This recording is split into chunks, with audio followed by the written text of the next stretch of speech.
line for the NFL 2020 season, a quarterback can make or break a franchise. This year, some of them have much to gain, yet much to prove. Will you fall down every time, or will you get back up? That's the dumbest question you could ask. What? It's your time to show up and show out. Rise to the challenge to exceed expectations. Time is not just ticking. The time to make it happen is now. I got 3 words for you. You like that? Yeah! In today's installment of QB Continued, we're looking at Philadelphia Eagles quarterback Carson Wentz. In 2019, he won 6 games while getting less than 75 yards from receivers. Unbelievable. The Eagles finished first in the NFC East, but lost to the Seahawks in the wild card round. Dan Orlovsky ranks Wentz as the 4th best quarterback in the NFC right now. Y'all can marinate on that list for a moment, and we welcome Dan Orlovsky back to the show. Max, I'm going to start with you. Do you have a problem with Carson Wentz being number 4 amongst NFC quarterbacks? Yeah, I have a problem with Carson Wentz being number 4. Dan, that's outrageous. I love Wentz. Like, I was arguing when Molly was arguing for Tom Brady as MVP a couple years ago. Wentz is clearly the MVP at the moment he got hurt. Then Foles won the Super Bowl. And then the next year, Wentz wasn't so good, neither were the Eagles. And then Foles took over, and once Wentz got hurt again and took him to the playoffs and won on the road and almost won again on the road against teams they were underdogs against.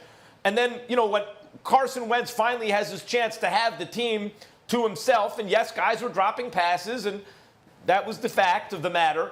And they did make the playoffs, and I give him credit for that, but he was so far from a top 5 quarterback last year. I'll remind you, when he started playing well, he would make some miracle throw that only he and a few others could make. He would follow that up usually by a bad throw or 2. And he was squeaking by the teams, rivals in his division, which is universally considered, if not the worst division in the history of football, among them last year. He was squeaking by those teams when he was playing well. And he was faring worse against them than, because right around that time, if he played Washington, the Giants would play Washington. He played Dallas, Washington would play Dallas. He was faring worse against those teams than the other weak quarterbacks. Either you have a young quarterback or a quarterback that's not so good, were faring against the same teams he was playing. So I'm with you. Carson Wentz is an upper half quarterback. I'm with you. He has top 5 talent. I'm with you. He could have been the MVP if he didn't get hurt the year they won the Super Bowl with Foles. But to put him ahead of Aaron Rodgers, even last year, Rodgers, worst of his career, I would say, for a season where he was healthy and the whole thing, and not really excuses other than the coach, I get it, but Rodgers did not play well by his standards. He was clearly better than Wentz. His team did better. They were perceived as better. They won more. And Rodgers was better. And that was in an off year for Rodgers. You want to put Wentz ahead of him? Dan, have you lost your mind? My turn now, or is Stephen A going? No, go ahead, Dan. Go ahead, Dan. This is between you and Max. Max, first of all, you came on and you said, no, I don't agree. And all you did was recap Carson Wentz's season last year, which is incorrectly viewed by you. Like, you didn't tell me why you don't think he should be 4 or who you think should be ahead of him other than the last 4 seconds when you said Aaron Rodgers. So I don't need you to recap what last season was incorrectly. 2018, when you talk about when Nick Foles comes in, 2018, before he ended up going out and Foles came in, he had 21 touchdowns and 7 interceptions, okay? So, like, that was coming off of an ACL. That wasn't just because that wasn't a healthy season. That was coming off of an ACL that he was still playing solid football. We know what happened last year. We obviously disagree on the viewpoint of that. You want to sit there and say, how can I place him ahead of Aaron Rodgers? And I begged for you and Stephen A not to do this because I knew what I was going to do in return to that. So let's not look at last year between Carson Wentz and Aaron, who I love. Let's look at the last 3 seasons. In the last 3 seasons, Carson Wentz QBR averages 5th. In the last 3 seasons, Aaron Rodgers, 18th. In the last 3 seasons, when Carson starts and when Aaron starts, they averaged 26 points on offense under Carson Wentz. They averaged 23 points of offense under Aaron Rodgers. In the last 3 seasons, Carson Wentz is better on third down. He's got a better touchdown percentage, better points per drive. Aaron Rodgers, the only thing that he has done better in the last 3 years than Wentz is not turned the football over. But by every metric, by every way we want to measure their performances over the last 3 years, Carson Wentz has played better than Aaron Rodgers. If you want to talk about 6 games last season, to Molly's point, he won 6 games when receivers had less than 75 yards. Like, that's outrageous. So however you guys want to measure their performances, in the last 3 seasons, Carson Wentz has played better than Aaron. It's ridiculous. Well, first of all, Go ahead, Stephen A. Dan, it is ridiculous. It is ridiculous, Dan. And here's the reason why. First of all, you say the last 3 seasons. Well, excuse me. 2 seasons ago, Dan, you have to remember that Aaron Rodgers got hurt. They were 4-3 with him as the starting quarterback. He didn't play the last 9 games. Then after that, then the following year, of course, we saw what happened with him and McCarthy. And then this past year, when he was 13-3, they had a new coach. Not to mention the fact, do you know that in terms of double-digit interceptions, Aaron Rodgers hasn't thrown double-digit interceptions in the last 9 seasons? Do you know that he hasn't thrown more than 6 interceptions in the last 4? Yeah, do you know that he did this 4 interceptions last year? And oh, by the way, you know what? His receiving core wasn't much better than Carson Wentz was working with. You take all of those things into consideration. That if it's not an interception list, but what I'm saying to you is you got to look at Aaron Rodgers. You have to look at what he's working against. You have to look at debilitating health. You have to look at the fact that he has a resume that is far more expansive than Carson Wentz. You look at Carson Wentz. Again, we're not questioning his talent.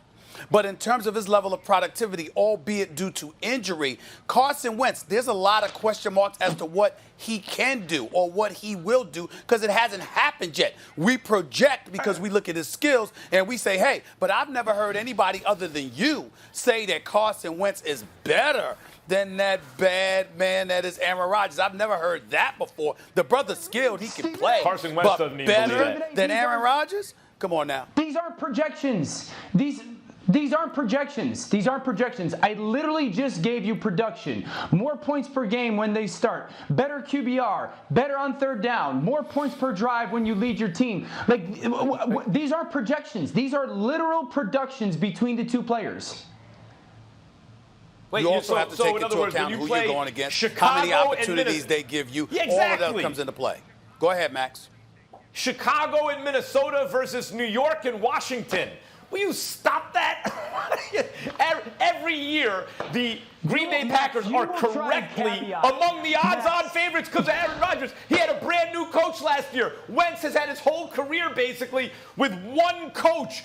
Put Aaron Rodgers in Carson Wentz's position. Did the Eagles get better or worse? All right, gentlemen, excuse me here. Wentz. This conversation is going to have to be continued. Dan, you'll have to join us on that. But we want to get the fans involved here, who I affectionately call our First Take fam. We asked you guys to send in debate topics. You want to hear the fellas debate. We have our first entry. This one is from Kent. Stephen A., I'll have you kick us off here. Which quarterback is the most important to his team? These were the options from Kent. Lamar Jackson, Patrick Mahomes, or Tom Brady? Stephen A. Believe it or not, as much as I've been talking about Tom Brady, and I firmly believe it, I got to think about Lamar Jackson because I'm wondering what kind of offense Baltimore would have had at all without him. You know, Tom Brady is going to be surreal, and paired with those receivers, I expect lethal production. But when I look at Lamar Jackson and the Baltimore Ravens, without Lamar Jackson, I don't know if they have any kind of offense. We might have lamented the fact that Jameis Winston could have been Defensive Player of the Year because of the 30 interceptions he threw as the quarterback of the Tampa Bay Buccaneers, but he still threw 33 touchdowns. He still had the Mike Evans, the Godwins, the Howards, the Brates of the world to throw the football to. What does Lamar Jackson have? We asked Mark, he's got Mark Ingram, who was on our show just a couple of days ago. And I'm not saying Hollywood Brown and these brothers can't play. But without Lamar Jackson, I think Baltimore's offense is virtually non-existent. So I got to go with him.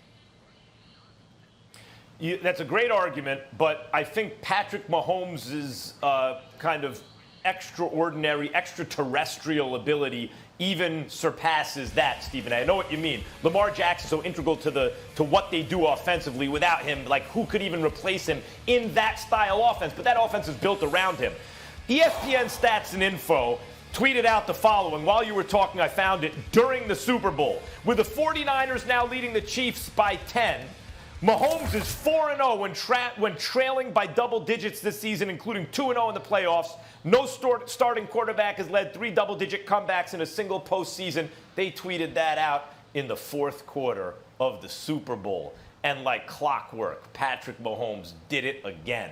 It's the marginal utility on top of everything else Mahomes gives you over everyone else. In other words, however far anyone else can get you, Mahomes can win you a Super Bowl down by 10 in the fourth quarter as a second-year starter after being the MVP, 50 touchdowns, 12 interceptions as a first-year starter. He is qualitatively different than anyone who ever lived, and the answer is Patrick Mahomes. Yeah, both your guys' arguments are fantastic. I'm picking Tom Brady. I mean, just because as I sit here on March 29th today, like, who's more important to their football team? Well, the Buccaneers have now vaulted into a top 10 team into the NFL and easily a top 4 team into the NFC. They have much better Super Bowl odds, and the expectations around Tampa Bay are significantly higher now.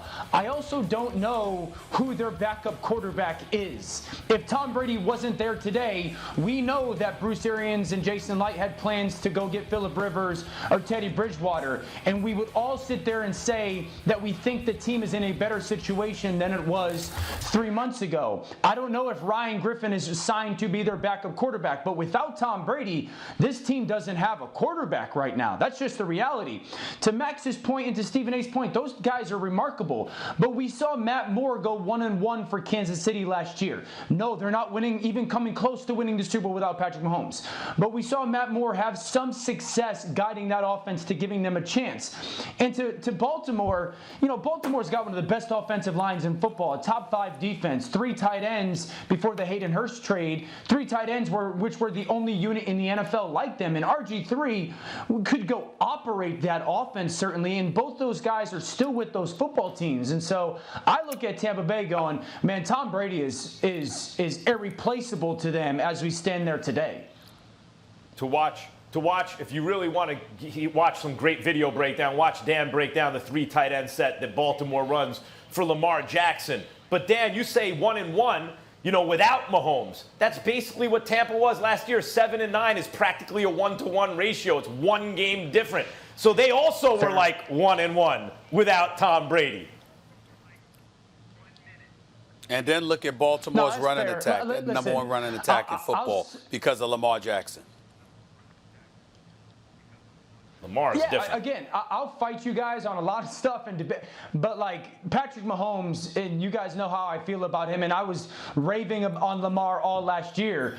But those teams, I think, could stay afloat for a game or two if their starters go down. I don't think Tampa Bay can stay afloat for a game or two without Tom Brady. I think it needs to be Tom Brady's show. Mm-hmm. Thank you to Kent for sending in this debate. And I also want to give you our poll question today. We asked the fans, should Dak or Carson Wentz get paid more? Dan, you'll love this. 55% say it should go to Dak Prescott. That conversation will be continued. Thank you so much for hanging with us here on First Take. We'll be back at it tomorrow. For Max, Stephen A., and Dan, I'm Molly. Have a great day.